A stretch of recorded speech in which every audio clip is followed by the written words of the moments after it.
C'est le printemps et on veut tout changer. Envie d'un nouveau papier peint ou de refaire sa cuisine, pourquoi pas? Alors que l'on soit bricoleur du dimanche ou que l'on fasse appel à des spécialistes, c'est important de se protéger avant de se lancer dans les travaux. Emeline Carnéval, spécialiste de l'assurance à la Banque Populaire du Nord, a fait pour nous le tour des assurances indispensables pour réaliser tous nos travaux l'esprit serein. Emeline, je fais faire mes travaux. Dois-je demander une attestation d'assurance? Avant de lancer le chantier, il faut absolument demander l'attestation d'assurance à l'entreprise ou l'artisan qui va intervenir chez vous et surtout vérifier que les travaux que vous souhaitez faire sont bien couverts par le contrat.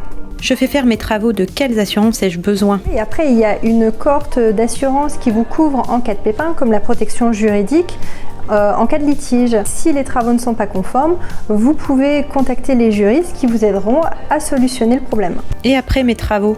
Enfin, quand vous signez la réception de gros travaux, n'oubliez pas que vous bénéficiez de la garantie décennale pour réparer les dommages dus à des vices de construction. Dans tous les cas, après les travaux, prenez rendez-vous avec votre assureur pour mettre à jour votre contrat d'assurance habitation. Je fais les travaux moi-même. Je dois avoir une assurance spécifique? Oui. Enfin, c'est vivement recommandé.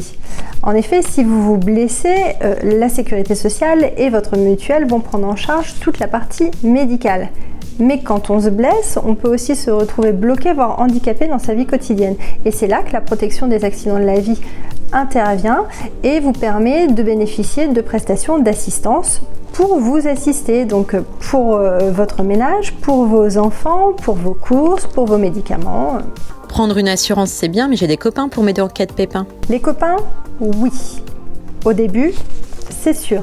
Mais dans la durée, c'est compliqué. C'est toujours utile d'avoir quelqu'un dont l'assistance est le métier. Oui, mais tout ça, c'est long et compliqué. Déclarer un accident, c'est pas du tout compliqué. C'est même simple et rapide. Moi, par exemple, je me suis cassé le pied l'année dernière. J'ai déclaré mon accident auprès de ma compagnie le lundi matin. Le gestionnaire de sinistre s'est occupé de tout. L'après-midi même, je bénéficiais des premières prestations de ménage.